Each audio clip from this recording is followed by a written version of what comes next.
자, 이제 이어서 뒷부분 객체지향 뒷부분 계속 하겠습니다.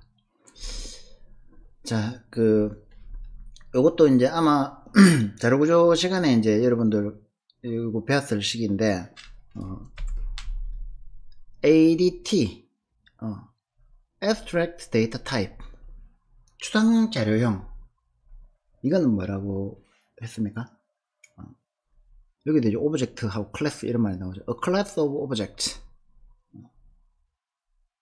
whose logical behavior 다 나오죠.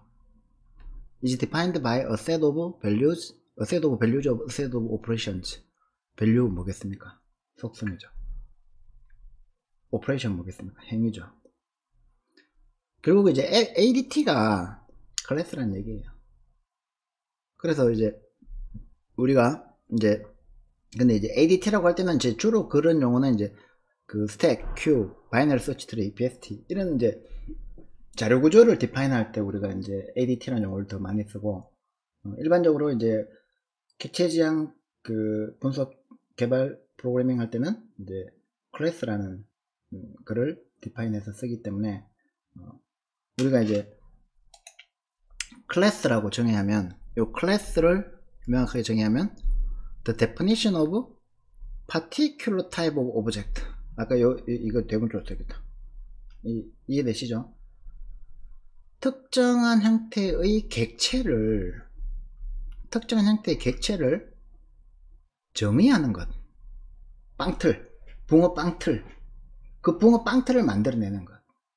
실세계에 있는 어떤 객체의 속성과 행위를 디파인해서 객체 인스턴스를 찍어낼 수 있는 그 빵틀을 만들어내는 것. 그걸 우리가 이제 클래스라고 해요. 그래서 이제 요 문장을 이해하셔야 돼요. An object, 요 소문자 적었죠. 이 객체는 클래스의 인스턴스다. 이해되시죠?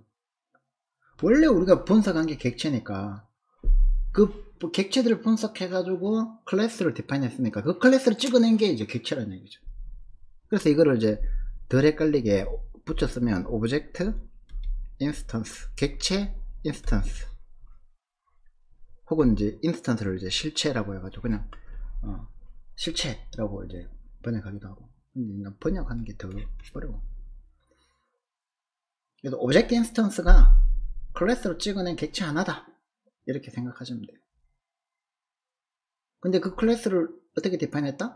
원래 실세계에 있는 객체들을 우리가 속성과 행위를 분석해서 만들어냈기 때문에 클래스를 찍어내면 그게 이제 객체가 되는 거죠. 자, 그런데 이제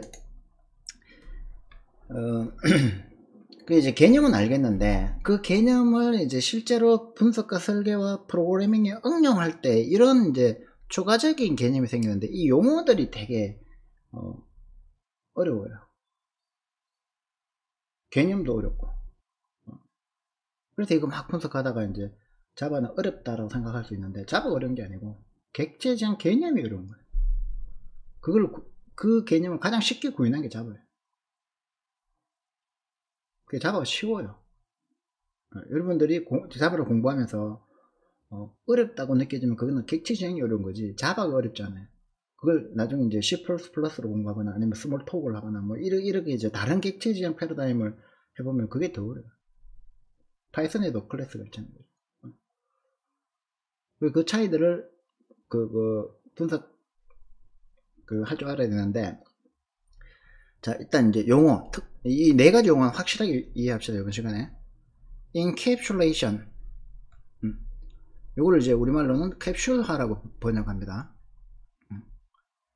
encapsulation은 또 다른 말로 정보 은닉이라고도 해요. 이건 뭐냐면 information hiding.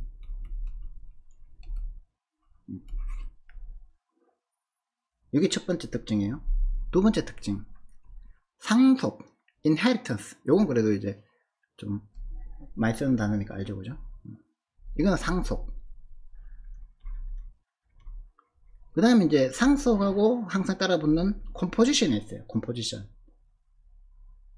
이거는 우리말로 번역하기 애매하긴 한데 저는 포함이라고 얘기를 할게요. 나중에 이제 왜 포함이라고, 여기서 왜 컴포지션을 포함이라고 번역하는지는 이제 다 듣고 나면 이해될 거예요. 그 다음에 이제 폴리모피즘, 요 단어가 이제 평상시에 안 쓰는 단어니까 굉장히 어렵죠. 이건 다형성이라고 분석해요. 어떻게, 왜 다형성이 분석하냐면, 폴리가 뭡니까? 여러 가지라는 뜻이죠. 폴리. 몰피즘이 뭡니까? 몰핑하다. 뭐 이런 거 있죠. 몰피즘이 형태예요, 형태. 여러 가지 형태가 있다. 그러니까 다형성. 여러 가지 형태를 가질 수 있다. 뭐가 여러 가지 형태를 가질 수 있는데? 오버로딩과 오버라이딩. 왜 그런 문제는 이제, 한 7장 가서, 7장인가 6장인가 가서 조금 더 이제 사용해보면은 더 깊이 있게 이해될 거고. 다형성에는 이제 오버로딩이 있고, 오버로딩, 오버라이딩이 있다.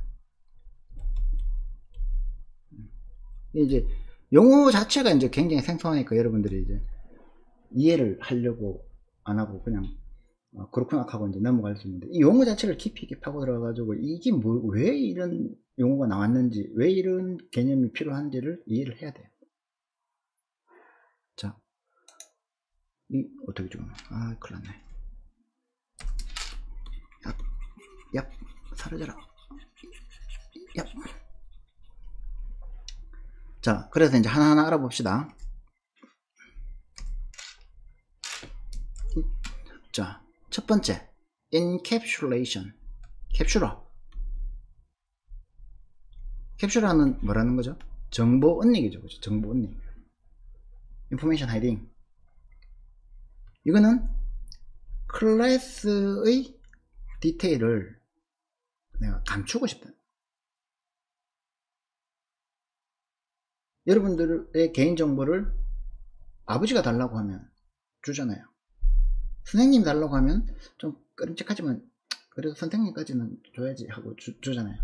근데 이제 생판 모르는 사람이 달라고 하면 싫잖아요. 근데 이제 나누는 거야. 내가 가지고 있는 어떤 속성, 내가 가지고 있는 어떤 행위를 누가 이제 접근할 수 있는지를 내가 이제 단계를 주겠다. 단계를. 자바에서는 그걸 이제 4단계로 주는 거예요. 퍼블릭, 다 써라 이놈들아, 이렇게 다 공개해 주는 거예요. 두 번째는 프로텍티드. 우리 조상들만 내가. 그리고 이제 디폴트. 우리 가족들만 같은 패키지에 묶여 있는 놈들. 그 다음에 이제 프라이빗. 다 필요 없어. 나만 쓸 거야. 이렇게 이제 4단계로 정보를 내가 감출 수 있도록 이제 기능을 좀 제공해 줘야 됩니다. 그래야 안전하다는 거죠. 개나 소나 퍼블릭하게 다 쓸 수 있으면 나중에 이제 문제가 심각해집니다. 그리고 이제 두 번째는 어떤 유저, 여기서 유저라는 건 누구겠어요? 이 객체를 사용하는 사람, 객체한테 메시지 패싱을 하는 사람, 객체한테 메시지 하는 메시지 패싱하는 객체. 이것도 정확하게 얘기하면 other 오브젝트가 되겠죠, 그죠? other 오브젝트가 이 데이터를 어떻게 액세스할 거냐, 그거를 이제 결정해 준다는 거죠. 그렇게 해놓으면 뭐가 좋으냐? 코드가 메인터너블. 내가 어떤 이제 내가 디자인해 놓은 객체를 이제 뭐 A라는 개발자도 쓰고 B라는 개발자도 쓰고 C라는 개발자도 쓰는데, 요 패키지에 디파인한 거는 요까지만 접근하고 나머지는 이제 다 건드리지 마, 뭐 이런 식으로. 이제 주로 이제 속성들은 가급적이면 프라이빗으로, 그리고 이제 비헤이비어, 그리고 메소드들은 이제 이제 퍼블릭. 그러니까 내 속성을 건드리려면 내가 제공한 요 행위를 통해서 들어와. 내 이름을 바꾸려면 내 이름을 바꾸는 함수를 호출해. 직접 바꾸지 말고. 이런 식으로 이제 정보를 관리할 수 있다는 거죠. 객체들끼리. 두 번째, 이제 상속은 그럼 뭐냐? 상속은 이제 예를 들어서 우리가 이제 그거 저거 어떤 이거를 이만큼 꼬이면 다시 찍는데 이제는 다시 찍는 거 힘들어요. 그래가지고 다시 이제 할게요. 자, 상속이란 뭐냐? 상속이란 뭐냐? 상속은 이미 이제 여러분들이 책을 읽어봤으면 알기 때문에 이렇게 합시다. 사람이죠. 사람은 뭡니까? 동물이죠. 그죠? 그리고 동물은 생물이죠. 생물 중에는 식물도 있죠. 동물 중에는 개도 있죠. 고양이도 있을 것이고. 자, 이런 우리가 하이어러키, 계층 구조가 생기죠. 계층, 하이어러키. 요런 계층 구조를 이 실세계에 이렇게 돼 있으니까, 실세계가 이렇게 돼 있으니까 이거를 클래스 디파인 할 때도 써먹자는 거죠. 클래스 펄스는 뭐를 상속한다? 동물을 상속하더라. 클래스 애니멀을 상속하잖아요. 자바에서는 그거를 extend라는 키워드를 써서 extend 애니멀 해주면 된다는 거예요. 문법적인 건 조금 더 나중에 얘기하고. 자, 그래서 이거를 우리가 is a relationship이라고 합니다. is a relationship. 그러니까 이제 서브클래싱, 클래스를 상위 클래스, 슈퍼 클래스를 하위 클래스, 서브 클래스로 이렇게 서브클래싱을 해서 쓴다는 거예요. 그러면 이제 이름을 왜 상속이라고 붙였냐? 그러면 상위에 있는 이 슈퍼 클래스의 속성과 행위를 이 상속받은 서브 클래스는 다 물려받는다는 거예요. 그러니까 이제 상위에서 한번 디파인 해 놓으면 그거를 하위에서 다시 또 디파인 할 필요가 없어집니다. 그 다음에 이제 컴포지션은 뭐냐? 포함은 뭐냐? 포함은 이 사람은 뭐를 갖고 있어요? 속성을 갖고 있죠. 어떤 속성? 네임이라는 속성을 갖고 있죠. 그죠? 그러면 이 사람을 또 상속한, 아까 우리가 좀 전에 수강 신청할 때 했던 거 스튜던트를 상속받았다고 해요. 그럼 이 스튜던트에 다시 네임을 디파인 해줄 필요가 있을까요? 없죠. 왜? 펄슨에서 네임이라는 속성은 물려받을 수 있으니까 이미 있는 거죠. 그런데 이 펄슨하고 네임이라는, 이거 네임을 뭐로 선언하면 되겠어요? 스트링이라고 선언했으면 이 펄슨하고 스트링이라는 클래스 간에서 어떤 관계가 생겨요? 펄슨이 네임을 속성으로 갖고 있죠. 그래서 해적은 포함 관계, 그걸 컴포지션이라고 해요. 이저 관계는 이네리턴트라고.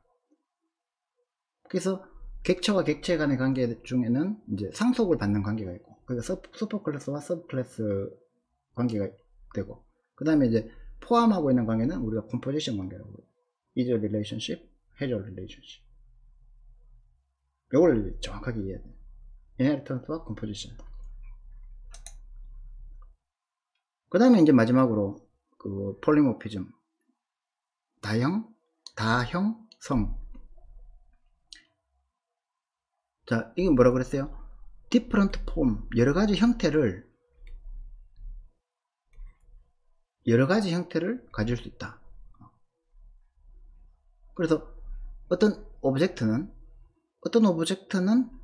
하나의 폼을 가져요. 단 하나의 폼을 가지는데 이 오브젝트의 레퍼런스 베리어블은 여러가지 형태를 가질 수 있다.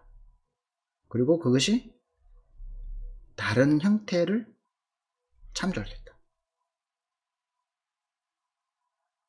이 좀 헷갈리죠? 요건 조금 어려운데 지금 하나만 예를 들어 설명합시다. 자, 사람도 소리를 내고 개도 소리를 내고 고양이도 소리를 내죠. 그죠?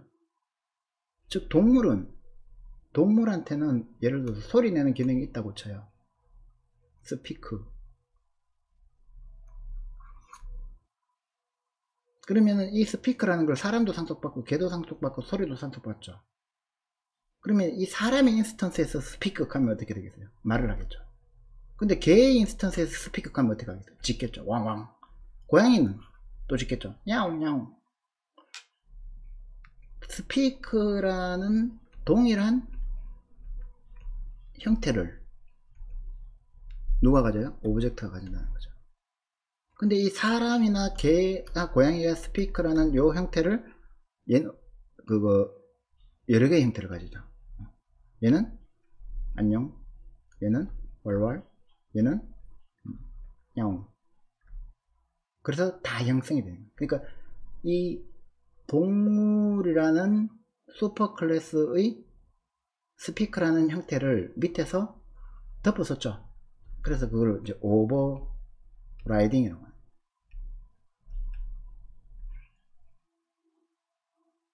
근데 스피크를 할 때도 개 중에서도, 같은 개 중에서도 스피크를 했을 때 왈왈이라고 칠 때도 있고 컹컹이라고 칠 때도 있죠. 그죠? 지질 때도 있죠. 똑같은 스피커인데. 그러니까 같은 객체 안에서도 같은 형태가 다르게 행동할 수 있죠. 그거를 우리가 오버로딩이라고 해요. 이해돼요? 그래서 이제 한 번만 더 정리를 하면,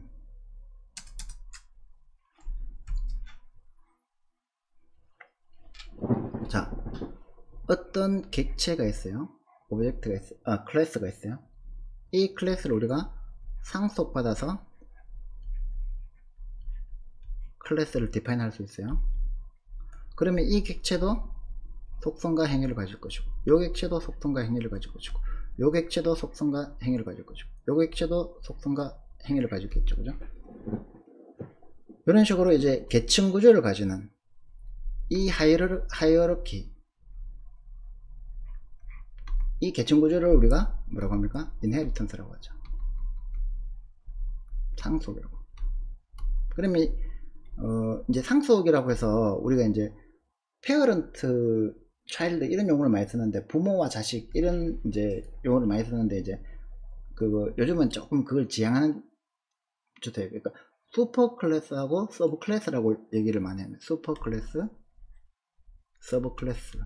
그게 왜 그러냐면은 이 상위로 올라갈수록 그 슈퍼 클래스, 서브 클래스 하니까 페어런트, 차일드 이러니까 이제 그 개념에 오해가 많이 생기다. 상위로 올라갈수록 이 슈퍼 클래스는 제너럴라이제이션 된다. 제너럴라이제이션 된다.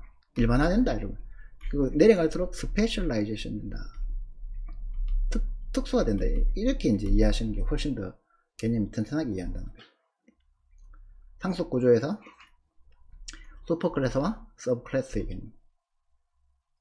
그래서 이 클래스 A와 클래스 B, C, D, E가 있으면 요런 상속 구조를 가질 수 있고, 근데 이 C는 요 B라는 클래스의 인스턴스를 가지고 올 수 있겠죠. 그죠? 요런 포함하는 관계를 우리가 뭐라고 한다? 컴포지션을.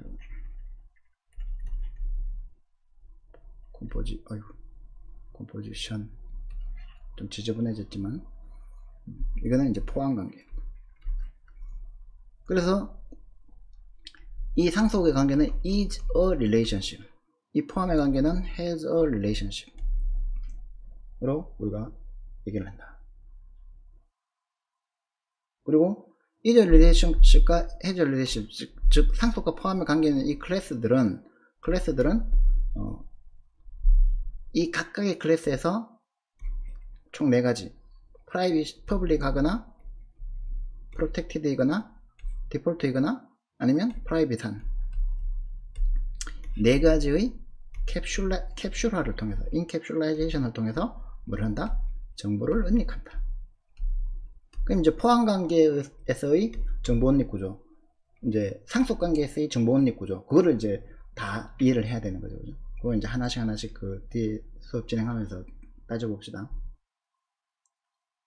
그리고 마지막으로 이제 이 부모가 가지고 있는 속성 하나, 부모가 가지고 있는 뭐라고 할까요?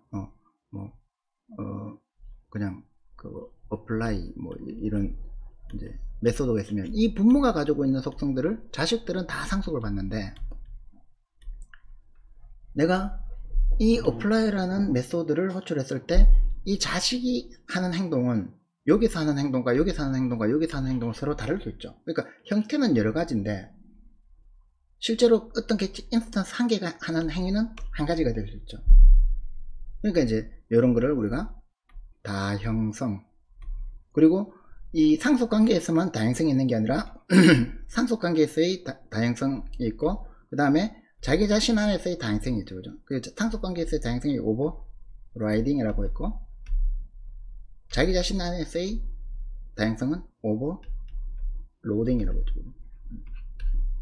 같은 메소드 이름을 가지고 다른 행위를 할 수 있다. 이거를 전체적으로 이해를 하면, 그러니까 자바에서는 캡슐화를 한다. 그 다음에 자바에서는 상속을 한다. 상속을 하는데 다중상속은 안 된다. 자바에서는 다중상속이 안 되거든요. 왜냐하면 요렇게 상속했다가 요렇게 상속할 수가 없다는 거죠. 그래서 다중상속이 안 되는 대신에 인터페이스를 쓴다. 이렇게 이제 가지치기를 해 나가는 거예요. 그 다음에 상속과 포함 관계가 있고, 그리고 다양성이 있고, 요 세 가지 개념, 캡슐화, 상속과 포함, 요거는 이제 묶어서 하나로 보고, 그리고 다양성, 요 캡슐화와 상속과 다양성 2-1, 2-2, 그 다음에 3, 요 세 가지 개념이 자바 객체지향 개념에서의 핵심 개념이고, 요 세 가지 개념이 자바에서 어떻게 구현되어 있는지, 어떤 문법으로 이거를 사용할 수 있는지를 정확하게 이해하면은 아주 이제 유능하고 우수한 자바 프로그래머라고 할 수 있는 거죠. 그래서 요 설명을 다 들었으면 책을 한번 쭉 읽어보세요. 쭉 읽어보면 요 개념에 요 개념에 의해서 대부분의 내용들이 이해가 되실 거예요. 만약에 이해가 안 되면 또 이제 LMS에 내가 강의한 거하고 조금 이 말하고 이 말하고 어떻게 매치가 되지, 이런 이제 의문이 생기는 건 얼마든지 게시판에 LMS 게시판에 질문해 주시면 제가 답변을 드리도록 하겠습니다. 제가 이렇게 열심히 찍었는데 안 읽는 사람이 많아서, 이번에 보니까 이제 온라인 LMS 보니까 이제 3명 빼고 이제 다 읽었던데, 요것도 수업 시작하기 전에 반드시 영상을 꼭 듣고 수업에 참여해 주시면 좋겠어요. 여러분들 실시간 수업도 하고 온라인 녹화 영상도 올리시고 교수님 과제도 주시고 힘듭니다 이렇게 얘기할 수도 있는데, 좀 힘들어도 해봅시다. 읽고 수업에 참여하는 거하고, 이거 듣고 수업에 참여하는 거하고, 안 듣고 그냥 와가지고 실시간에서 나 이거 영상 다 올렸으니까 이거는 들었을 거야 하고 이제 그 다음 거 설명하면 차이가 많이 나겠죠. 꼭 읽어보세요. 꼭 들어보세요. 자, 수업 시간에 봅시다.